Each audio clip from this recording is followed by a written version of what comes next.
नमस्कार दोस्तों, जय श्री राम, जय श्री बागेश्वर धाम सरकार, जय हो श्री बालाजी महाराज की। तो दोस्तों, स्वागत है आपका एक बार फिर से हमारे चैनल पर एक और नई वीडियो के साथ। और आज की वीडियो में हम बात करेंगे निर्जला एकादशी की। जी हाँ दोस्तों, निर्जला एकादशी कब है, कब ये पावन पर्व पड़ रहा है और इसका शुभ मुहूर्त क्या है।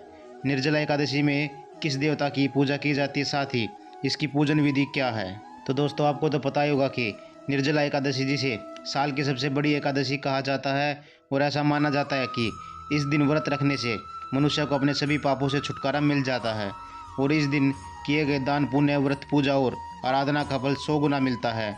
तो 2023 में महा एकादशी का पर्व किस दिन है, साथ ही इसका शुभ मुहूर्त क्या है, निर्जला एकादशी में किस देवता की पूजा की जाती है और इसकी पूजन विधि किस प्रकार होती है, साथ ही निर्जला एकादशी वाले दिन ऐसी कौन सी चीज़ें होती है जिनको अगर हम दान करते हैं तो हमारे सभी जन्मों के पाप खत्म हो जाते हैं और साथ ही ये व्रत करके हम अपने जीवन को भी सुधार सकते हैं।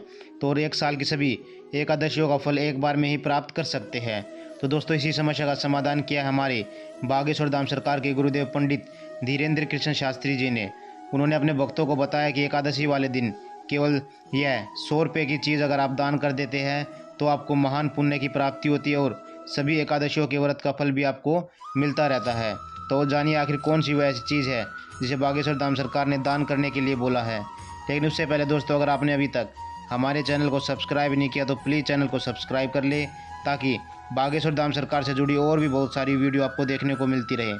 साथ ही वीडियो को लाइक और शेयर करना ना भूलें, क्योंकि आपकी एक लाइक और शेयर से हमें मोटिवेशन मिलता है और भी अच्छी वीडियो बनाने का। तो दोस्तों, आपको बता दें कि शास्त्रों में लिखा गया है कि अगर आप साल की सभी 24 एकादशी का फल प्राप्त करना चाहते हैं और नारायण की कृपा प्राप्त करना चाहते हैं तो ज्येष्ठ माह में आने वाली निर्जला एकादशी का व्रत आपको न केवल दीर्घायु दे सकता है बल्कि मुक्ति भी प्रदान कर सकता है। इस एकादशी का व्रत साल के सभी व्रतों में काफ़ी हद तक कठिन होता है, क्योंकि ये व्रत निर्जल यानी बिना पानी पिए रखा जाता है और मान्यता ये है कि इस व्रत को रख लेता है तो उसे धर्म, अर्थ, काम और मोक्ष मिल जाते हैं। आपको बता दें कि साल 2023 में निर्जला एकादशी का व्रत 31 मई को रखा जाएगा। ज्येष्ठ माह में एकादशी तिथि 30 मई दोपहर 1:07 पर शुरू हो जाएगी और 31 मई दोपहर 1:45 पर इस तिथि का समापन हो जाएगा। ज्योतिषियों की माने तो इस बार निर्जला एकादशी के दिन सर्वार्थ सिद्ध योग बनने जा रहा है, जो कि 31 मई को सुबह 5:24 से लेकर सुबह 6 बजे तक रहेगा।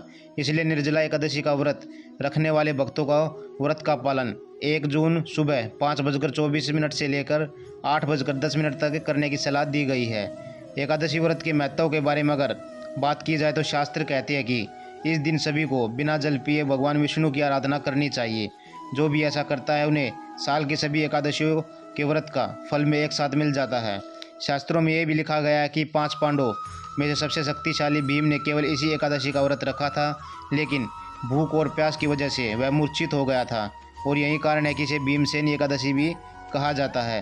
दोस्तों, बागेश्वर धाम सरकार के बालाजी का बताया हुआ एकादशी का पूजन और विधि भी आपको बता देते हैं। तो गुरुजी कहते हैं कि ऐसे तो हमें सभी को रोजाना ब्रह्म मुहूर्त में उठना चाहिए, लेकिन जो लोग ब्रह्म मुहूर्त में नहीं उठते हैं वह कोशिश करें कि निर्जला एकादशी के दिन सुबह जल्दी उठकर स्नान करके तांबे के लोटे में जल भरकर सूर्य देव को अर्घ्य जरूर दे और इस दिन सभी को पीले रंग के वस्त्र पहनने चाहिए, नारायण की पूजा करनी चाहिए। इसी के साथ जो लोग व्रत रहने वाले हैं उन्हें नारायण के सामने व्रत का संकल्प भी करना चाहिए। भगवान विष्णु को पीले फूल, पंचामृत और तुलसी दल अर्पित करने चाहिए। लेकिन एक बात का खास ख्याल रखें कि एकादशी वाले दिन तुलसी को तोड़ना महापाप माना जाता है, इसलिए आप एकादशी के से पहले ही तुलसी तोड़कर अपने पास रख ले। एकादशी वाले दिन ना तो तुलसी पर जल चढ़ाना चाहिए साथ ही और ना ही तुलसी माता को स्पर्श करना चाहिए। इस दिन नारायण और लक्ष्मी के साथ में पूजा होती है, इसलिए सभी को लक्ष्मी नारायण के मंत्रों का जाप करना चाहिए। अगर आपने व्रत का संकल्प लिया है तो सूरज ढलने तक जल त्याग कर देना चाहिए। इसी के साथ इस व्रत में अन्न ग्रहण, फलाहार भी नहीं किया जाता है। इसके बाद द्वादशी तिथि को स्नान आदि करने के बाद नारायण का पूजन करें। उसी के बाद जल और अन्न ग्रहण करके व्रत का पालन किया जाता है। इसी के साथ आपको यह भी बता दें कि बागेश्वर धाम सरकार के बालाजी सरकार ने निर्जला एकादशी को कौन सी खास वस्तुएं दान करने की सलाह अपने भक्तों को दी है। तो दोस्तों, गुरुजी कहते हैं कि एक बार महर्षि वेदव्यास ने पांडवों को निर्जला एकादशी का महत्व बताया, उनसे एकादशी व्रत रखने को कहा।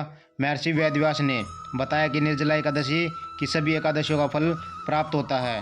और इस दिन जो व्यक्ति ज़्यादा से ज़्यादा दान धर्म और हवन पूजन करता है उसे कभी न खत्म होने वाला पुण्य, वैभव और ऐश्वर्य का फल मिलता है और अपने अगले जन्म के सभी जन्मों को वह सुधार लेता है। साथ ही एकादशी का पुण्य फल भी प्राप्त करता है। इस दिन जल का विशेष महत्व होता है क्योंकि यह एकादशी ज्येष्ठ मास में आती है और इस समय वातावरण में भयंकर गर्मी होती है। सूर्य अपनी पूरी ऊर्जा के साथ धरती पर उष्णता देता है, इसलिए जो वस्तु तासीर में शीतलता प्रदान करती है, अगर ऐसी वस्तुओं का दान किया जाए तो वह सबसे ज़्यादा पुण्य माना जाता है।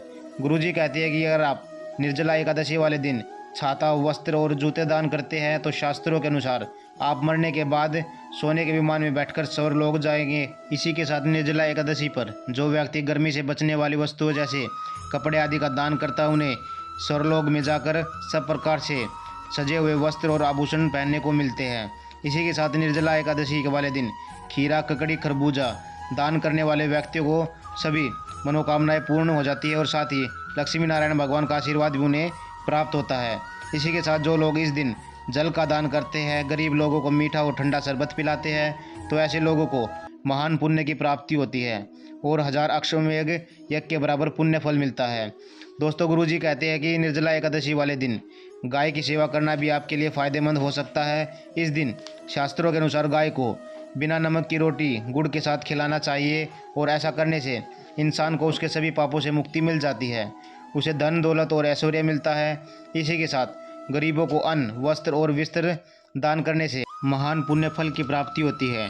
जो लोग इस दिन पशु पक्षियों को दाना पानी डालते हैं और गर्मी से रक्षा करते हैं, ऐसे लोगों के जीवन में कभी भी पीछे मुड़कर देखना नहीं होता है और उन्हें अपार सफलता मिलती है।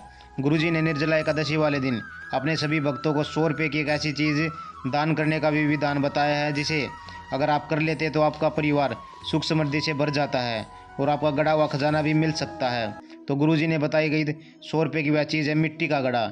जी हाँ दोस्तों, गुरुजी कहते हैं कि निर्जला एकादशी वाले दिन अगर आप एक मिट्टी का घड़ा लेकर उसमें पानी या मीठा शरबत भरकर दान करते हैं तो ऐसा करने से आपको धन प्राप्ति के योग बनने शुरू हो जाएंगे। तो आपको बता दें कि ऐसा करने से आपकी सभी मनोकामनाएं पूरी हो जाती है। लेकिन एक बात का हमेशा ध्यान रखना चाहिए कि आप जो भी दान करें उसके बारे में बाकी लोगों को पता नहीं चलना चाहिए और हमेशा निस्वार्थ भाव से ही दान करना चाहिए। तो दोस्तों, आज की वीडियो में बस इतना ही। वीडियो आपको कैसी लगी कमेंट बॉक्स में ज़रूर बताइएगा। जय श्री राम, जय श्री बागेश्वर धाम सरकार, जय श्री बालाजी महाराज।